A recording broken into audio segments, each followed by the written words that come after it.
Halo para critical thinker.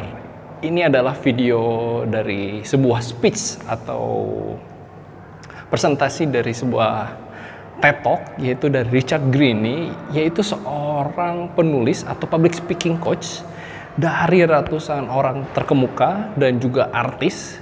Dia juga sudah membuat buku yang berjudul Speech That Shook the World. Nah, Richard Greene menekankan ada 7 hal yang mendasari kenapa sih sebuah speech itu menjadi sebuah speech yang bagus, atau kenapa sih sebuah presentasi itu atau pidato itu bisa berpengaruh terhadap orang yang mendengarkannya. Sebelumnya, rekan-rekan bisa subscribe, berikan komentar dan berikan like untuk rekan-rekan bisa belajar tentang public speaking. Seperti apa videonya, kita tonton setelah intro berikut ini.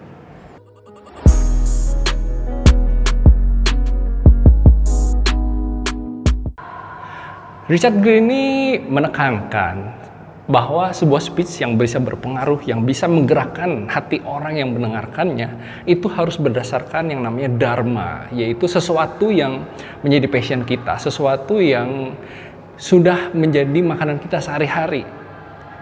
Passion itu bukan suatu hal yang menjadi sebuah pekerjaan kita gitu ya, pastinya sesuatu yang kita tuh seneng banget ngebicarainnya. Meskipun kita tidak dibayar, meskipun kita nggak tidur, kita bakal ngomongin hal itu terus. Bahkan kita pun bisa lupa waktu gitu ya untuk membicarakan hal tersebut.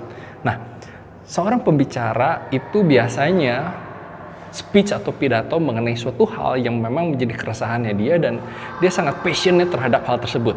Nah, yang pertama, jadi rekan-rekan pastikan bahwa speech rekan-rekan itu harus berisi tentang sesuatu yang menjadi dharmanya rekan-rekan atau sesuatu yang menjadi passionnya rekan-rekan. Karena banyak sekali nih kita kalau ngomong sesuatu yang kita nggak sukain atau bahkan kita nggak pahamin, itu pasti berantakan. Jadi Richard Greene menekankan satu poin pertama yang harus rekan-rekan tekankan adalah dharma atau passion. Kira-kira apa passion teman-teman? Tulis di kolom komentar ya. Dan setelah itu Richard Greene menekankan ada 7 hal yang rekan-rekan bisa pelajari gitu dari video-video yang ditampilkan di speech-nya Richard Greene. Ada 7 hal yang ternyata dimiliki oleh para pembicara atau isi dari pidato mereka. Apa saja? Faktor yang pertama adalah words atau pemilihan kata. Oke.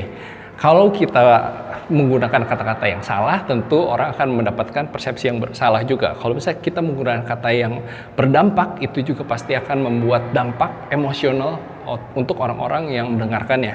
Nah, para orator atau para pembicara itu menggunakan kata-kata yang luar biasa, yang masif gitu ya, di mana itu bisa menggerakkan perasaan orang yang mendengarkannya. Lalu selanjutnya, tentu saja penggunaan intonasi, variasi. Rekan-rekan bisa perhatikan deh presentasi dari Martin Luther King, lalu Presiden Soekarno tentu saja memiliki intonasi yang luar biasa, ada energi di dalamnya. Dan selanjutnya tentu saja tatapan. Para orator itu berani menatap para pendengarnya gitu ya, walaupun ribuan, puluhan ribu, dia berani menatap mereka semua. Dan menariknya adalah pada saat seorang orator hebat itu berbicara, kita bisa merasakan dia itu sedang menatap kita walaupun dari jauh. Hebat sekali bukan? Lalu ada 4 hal selanjutnya yang rekan-rekan harus perhatikan. Poin keempat adalah laser compile message, yaitu sesuatu pesan gitu ya yang di dalam pidato kita itu harus jelas. Kita mau ngomongin apa sih? Tujuannya apa sih? Semakin jelas inti dari speech kita, maka audiens akan lebih mudah mengerti, dan semakin mudah dimengerti, orang akan semakin mudah untuk mengikuti apa yang kita sajikan atau ajakan yang kita lakukan. Yang selanjutnya adalah fascinating message. Fascinating itu sesuatu yang bikin orang wow, terpukau gitu ya. Ada sebuah cerita dari Richard Greene bahwa Lady Diana almarhum gitu ya, pada saat dia menjadi seorang putri gitu ya, dia berbicara dengan Richard Greene bahwa dia itu tidak berani untuk speech di depan ribuan orang. Richard Greene menjawab dengan sebuah pernyataan sederhana. Tidak perlu khawatir karena public speaking itu yang penting kamu membicarakan apa yang menjadi keresahanmu dalam hatimu. Dan seperti teman-teman tahu, Lady Diana sangat suka filantropis. Lady Diana itu sangat suka untuk merangkul orang-orang yang miskin, teraniaya, dan tanpa effort, tanpa harus usaha, dia bisa dengan mudahnya untuk merangkul dan berbicara depan umum tentang keresahannya, tentang apa yang ada dalam pikirannya, apa yang ada dalam hatinya. Oleh karena itu, pastikan fascinating message itu berasal dari hati, bukan hanya disuruh oleh orang atau perintah, tetapi sesuatu yang benar-benar menjadi keresahan kita, apa yang ada dalam pikiran kita. Selanjutnya, masih ada 2 poin lagi yang rekan-rekan harus perhatikan. Communication message, oke? Communication itu terdiri dari beberapa hal. Manusia itu berkomunikasi dari visual, dari audio, dari sebuah gerakan. Jadi pada saat rekan-rekan melakukan presentasi, pastikan full audionya bagus. Secara tampilan rekan-rekan bisa menunjukkan sebuah visual yang menarik, dan rekan-rekan juga melakukan kinestetik di depan. Rekan-rekan bisa membuat sebuah gerakan yang orang-orang ingat. Oleh karena itu, pastikan semua anggota badan itu bisa menyampaikan message atau pesan-pesan yang rekan-rekan ingin sampaikan.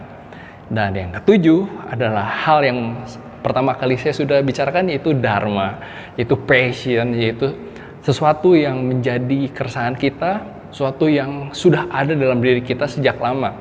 Banyak hal rekan-rekan harus mencarinya dan bicarakan. Misalnya rekan-rekan tertarik terhadap bidang bisnis, silahkan. Rekan-rekan tertarik tentang bidang agama, silahkan.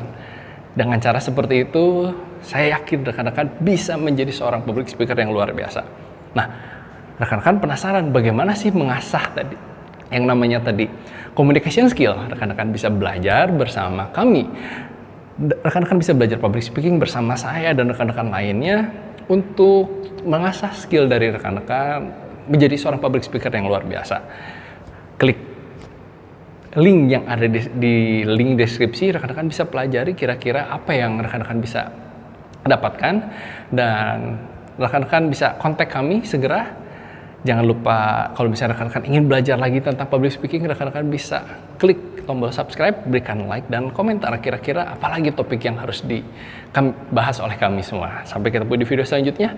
Saya Roy Biantoro, dan tetap belajar public speaking ya.